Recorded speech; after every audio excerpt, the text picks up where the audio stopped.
Welcome to the Daily Horror Habit Podcast. I'm your host, Jay Krieger, bringing you daily reviews of currently streaming horror movies for your twisted pleasure. Be aware that these reviews may include mild spoilers. And as always, I hope you enjoy.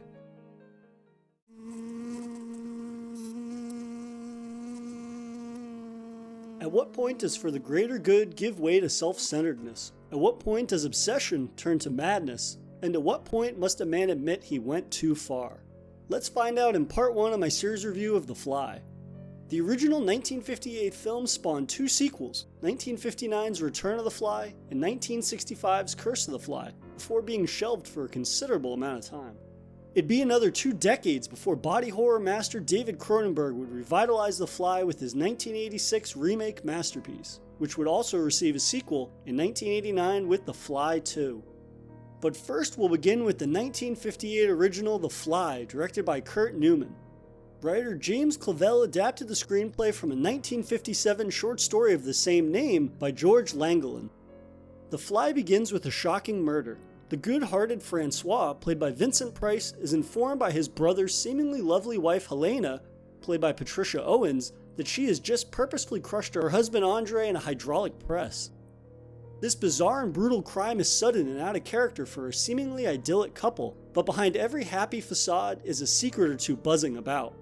The film then works backwards as Helena explains to Francois and the by-the-book homicide inspector Charas, played by Herbert Marshall, over the course of the film the events that led to her husband's demise. As I have only previously seen David Cronenberg's masterful 1986 reboot of The Fly, I wasn't quite sure how the original would fare, given it'd be impossible to deliver the body horror goo quite like Cronenberg. I was pleasantly surprised to find that Neumann's The Fly is a fantastic 50s blend of atomic sci-fi and monster effects wrapped up in a morose mad scientist mystery. The film is presented in gorgeous cinescope with color by deluxe that lets the Technicolor palette pop off the screen, especially the neon-fueled special effects of Andre's laboratory experiments. Keep in mind I'm reviewing the Shout Factory Blu-ray Restoration Edition, which I found to be the definitive viewing experience. During the course of the investigation, Helena refuses to reveal why she killed her husband, but begins displaying an odd fascination and protection for houseflies.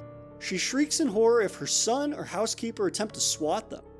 During the course of her talks with Francois, we learn that Andre had become enraptured with the concept of teleportation, disappearing for weeks at a time inside his laboratory.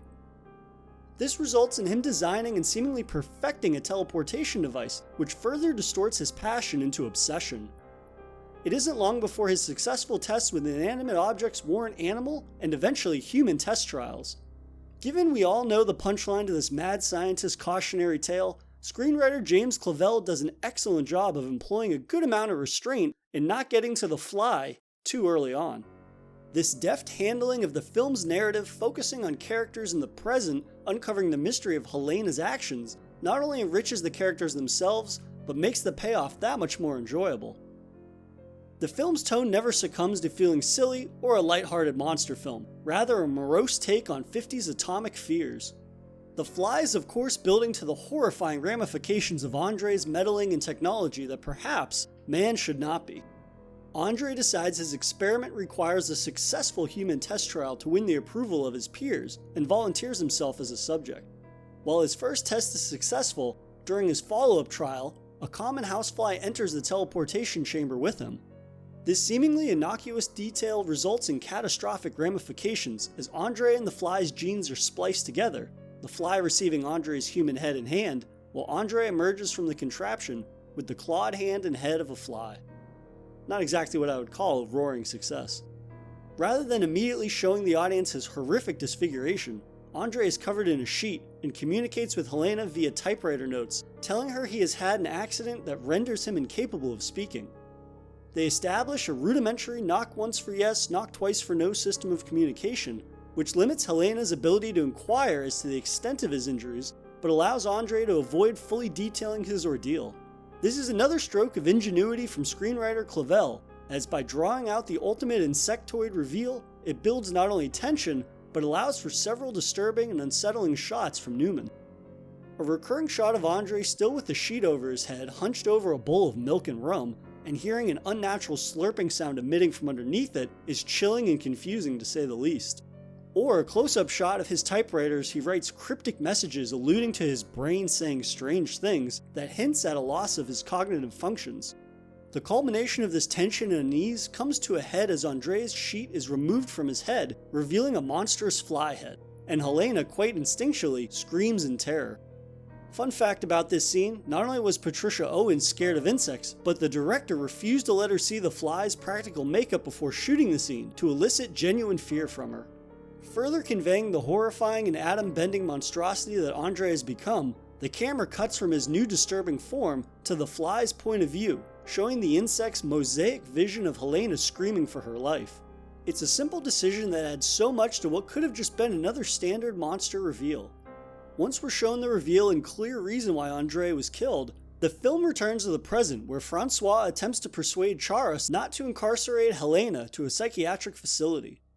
Though it doesn't take long for Charas to see firsthand the reality of what Helena has told them. For as much as I enjoyed The Fly, it does unfortunately end on a bit of a whimper. The film's mostly dour cautionary tale tone is undercut by an intrusive studio happy ending. Apparently 20th Century Fox had an issue with the short story's darker ending, that being Helena killing herself after her confession. Not only would this ending have fit the film's overall mood, but this shoehorned everything is perfect now ending goes against the film avoiding the 50s monster movie template it avoided for so long of its runtime. There is also the sad realization that director Kurt Newman would not live to see the popularity of The Fly, which would become his most profitable and popular film ever. Alas, the film would inspire 4 sequels that, while I cannot speak to their quality yet, the original film sets a terrific stage for a monster series that has the potential to avoid feeling like anything else released in that era. A monster movie reliant on brains as much as it is bloodthirsty monsters. And that'll do it for part 1 of my Fly series review. Next week I'll tackle the 1959 sequel, Return of the Fly, that once again features Vincent Price, who described the decision to film the sequel in black and white as ridiculous. Curious to see if the lack of color hurts the sequel's ability to entice, quite like the original did. And that'll do it for another episode of Daily Horror Habit. I'll see you guys tomorrow for another Daily Horror movie review. If you enjoyed this episode, please subscribe to Daily Horror Habit on your preferred streaming service and follow @Daily Horror Habit on Instagram and @Daily Horror Pod on Twitter.